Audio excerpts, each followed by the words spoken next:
ما بريك ما ظل بالسيارة.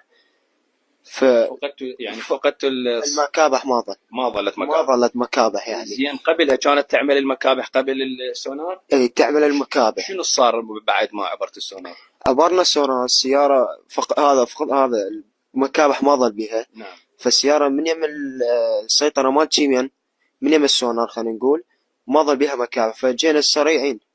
سريعين.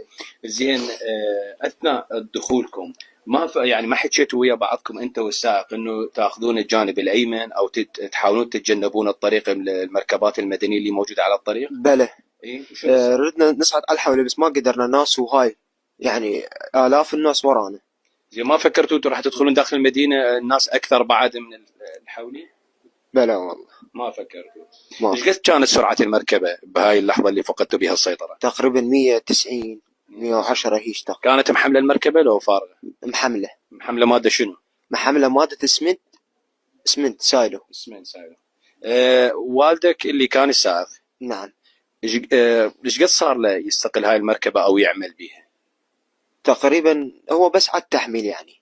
يعني ايش قد صار وقت هو ايش قد صار له يشتغل بيها؟ والله تقريبا حوالي 6 سنين 7 سنين. 6 سنين. يعني هو المركبه من فتره طويله عنده.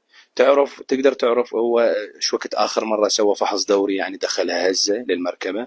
والله ما اعرف هذا الشيء. ما تعرف. ما اعرف هذا الشيء والله.